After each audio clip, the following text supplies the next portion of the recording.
स्वागत है आपका राजू टीवी पर। मैं हूं आपके साथ अभिषेक भट्टाचार्य। इस वक्त की सबसे शानदार खबर के साथ बुलेटिन की शुरुआत करेंगे। भारत ने स्वर्ण पदक जीत लिया है टोक्यो ओलंपिक्स में। टोक्यो ओलंपिक्स में भारत का यह पहला गोल्ड है और वो लेकर आए हैं नीरज चोपड़ा।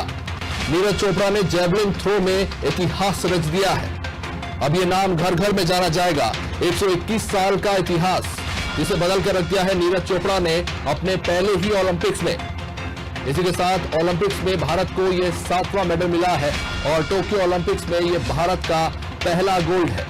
नीरज चोपड़ा ने शानदार प्रदर्शन करते हुए सबसे लंबा थ्रो फेंका और जिसके आगे कोई भी खिलाड़ी टिक नहीं पाया।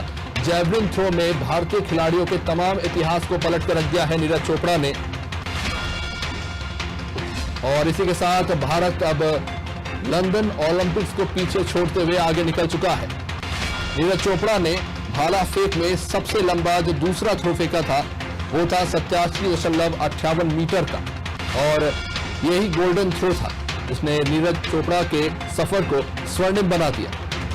आपको बता दें कि उनका पर्सनल बेस्ट थ्रो जो है वो 88.7 मीटर का है।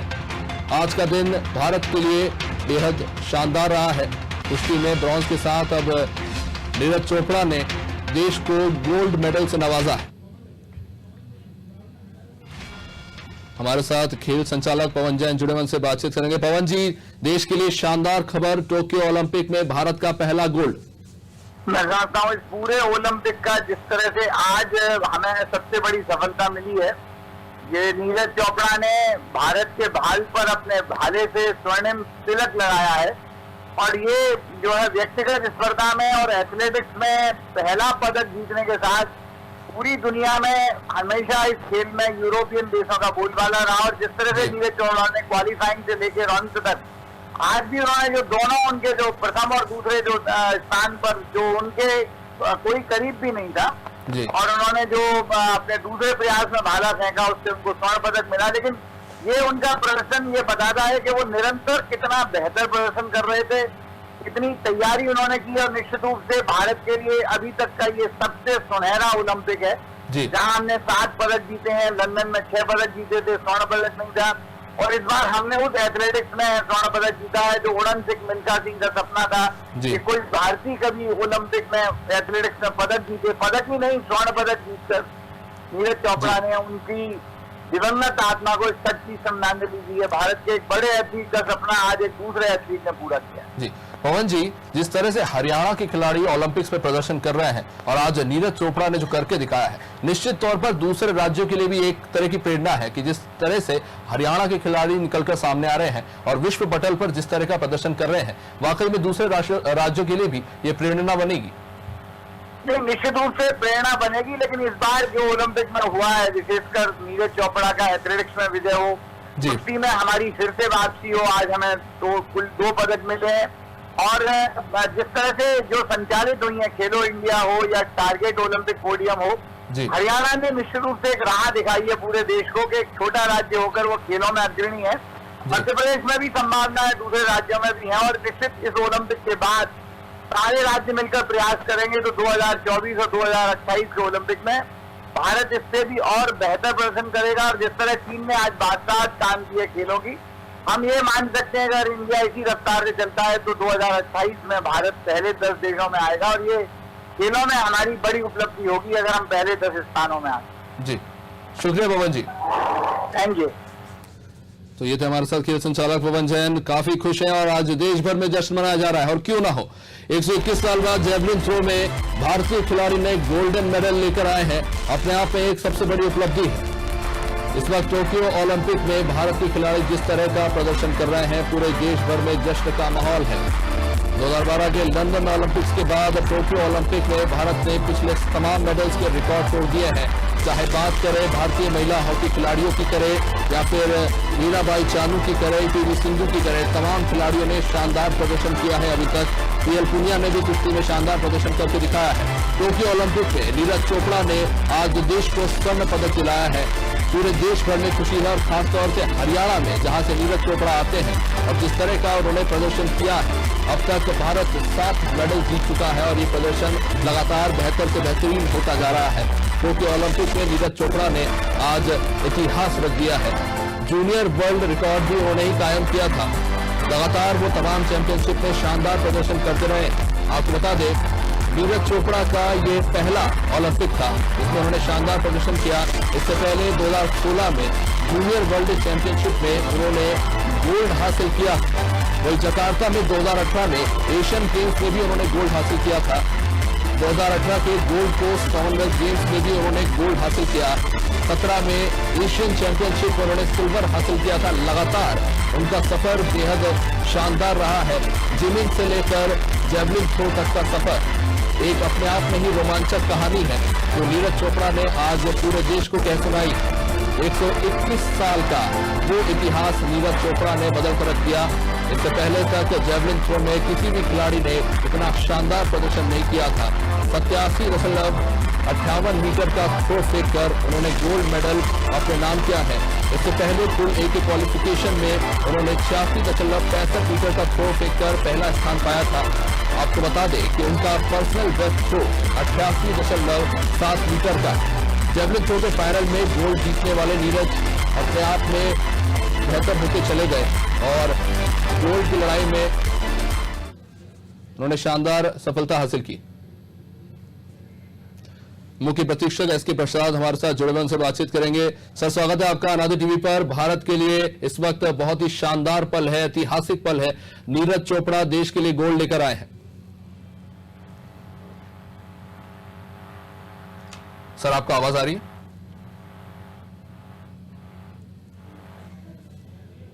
चलिए, लगता है कोई तकनीकी समस्या आ रही है। एक बार फिर से जुड़ने का प्रयास करेंगे।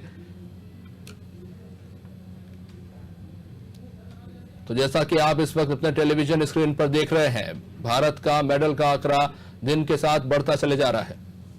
हमारे साथ खेल प्रशिक्षक एसके प्रसाद जुड़े हुए उनसे बातचीत करेंगे। सर, बहुत बहुत स्वागत आपका अनादि टीवी पर। टोक्यो ओलंपिक्स में भारत का प्रदर्शन दिन प्रतिदिन बेहतर से बेहतरीन होता जा रहा है।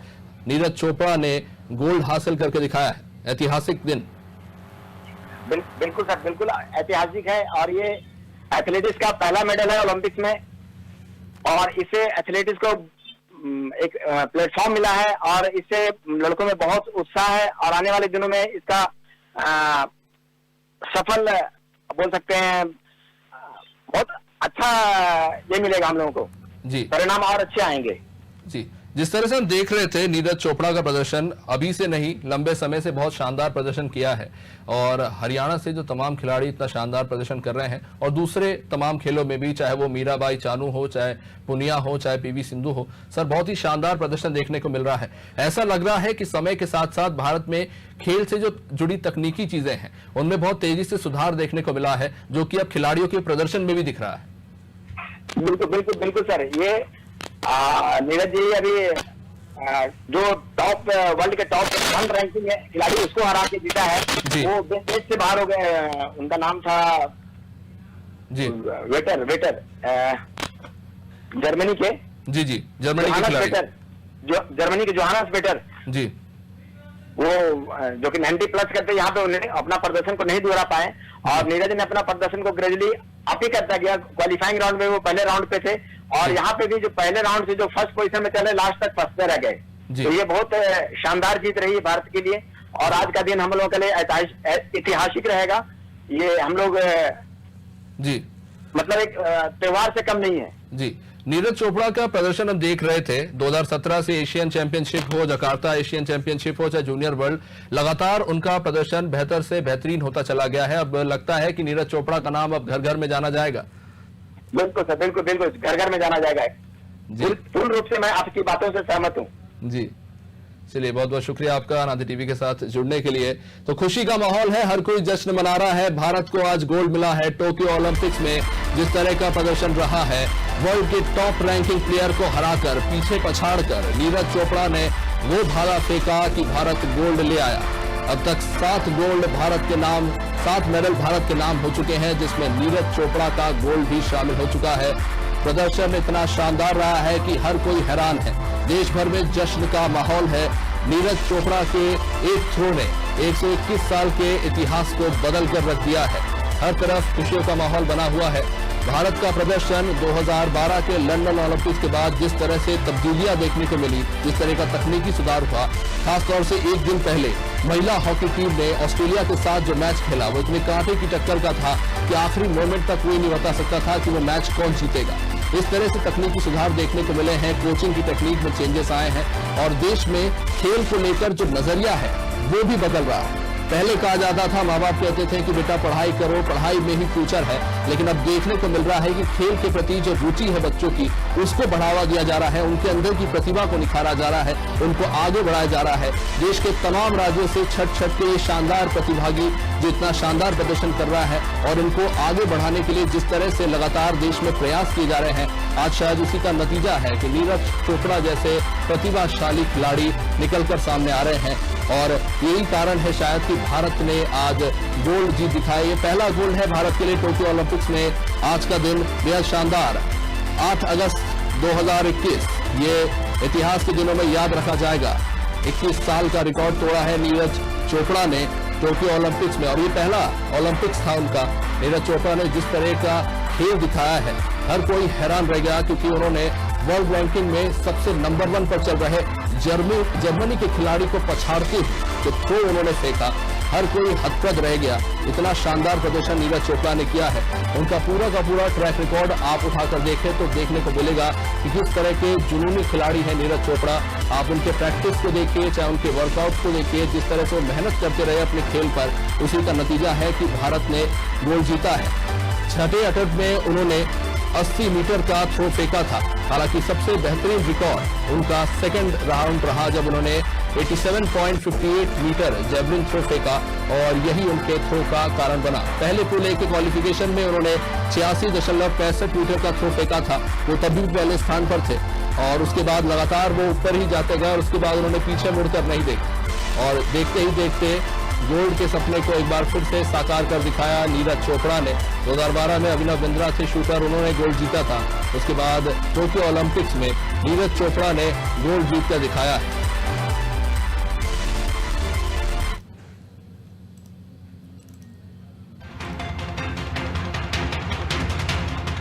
चलिए बढ़ते अगली खबर की तरफ। राजधानी भोपाल से इस वक्त की महत्वपूर्ण अपडेट मिल रही है। बीजेपी के संगठन महामंत्री का विवादित ट्वीट सामने आया है।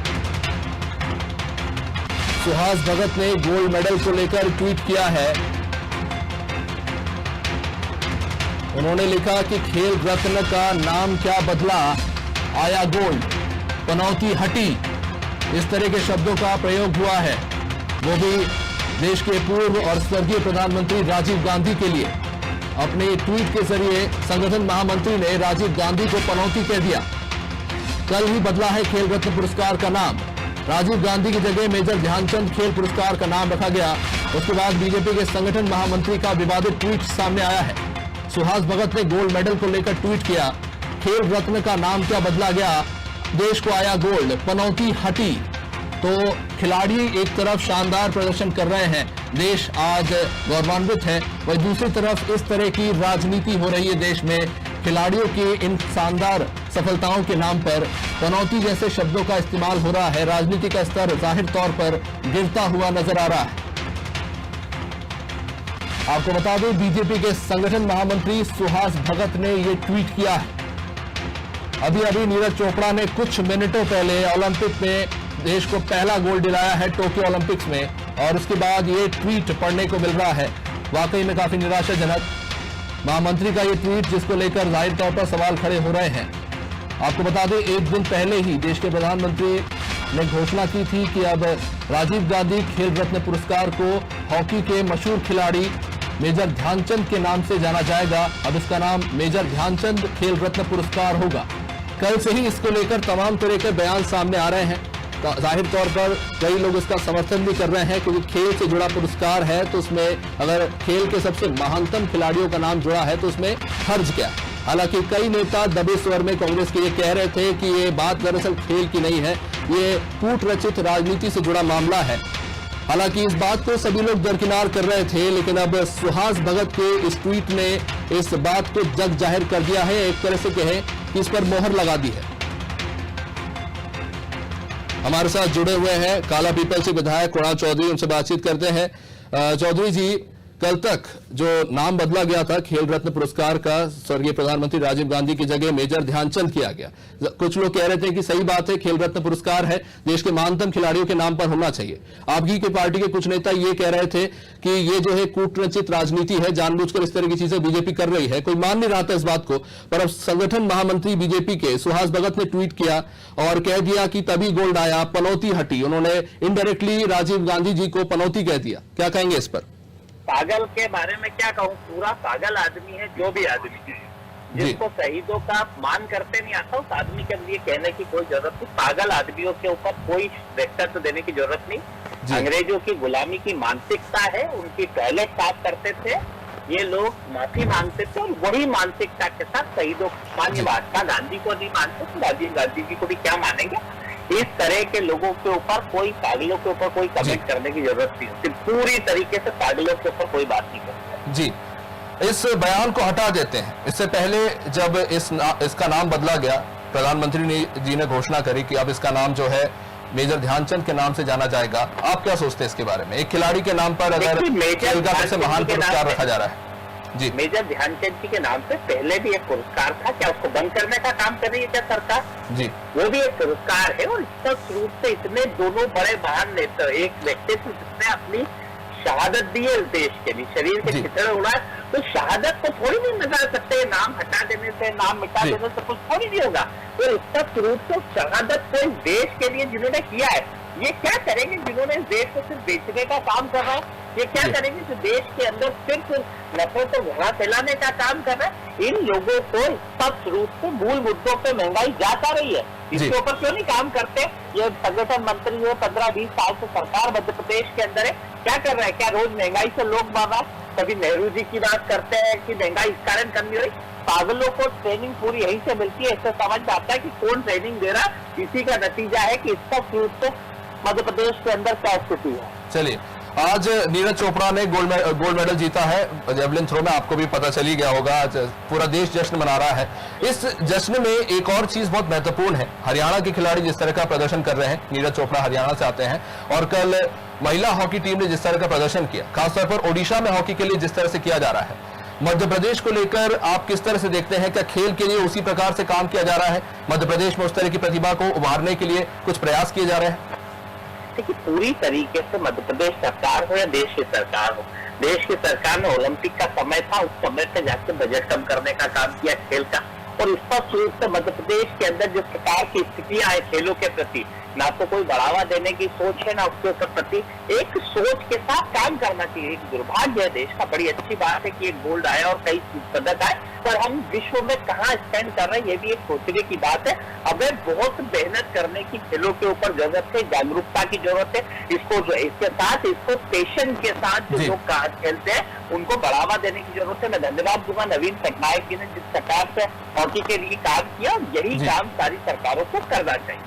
पर कुणाल जी, जिस तरह की बयानबाजी हो रही है, आपकी पार्टी के भी कुछ नेताओं ने की है और अब सुहास भगत ने भी की है, तो ऐसा लग रहा है पार्टी के लोगों की जो खिलाड़ी जीत कर आ रहे हैं, बयानबाजी नहीं करी, कोई बयानबाजी नहीं करी। ये वो लोग भारतीय जनता पार्टी के जब खेल में वहां पे गए, वो सुविधाओं पे ध्यान देती सरकार, इस पे ध्यान देती तो ज्यादा बेहतर होता। जब लोगों की उनसे भावनाएं जुड़ने लगी तो उल्टी सीधी बयानबाजी करने लगे। मतलब इस देश के प्रधानमंत्री का स्तर क्या हो गया और उनके अनुयायियों का स्तर क्या हो गया? क्या देश के पूर्वजों का अपमान करेंगे जिनने इस देश के लिए शहादत दे दी?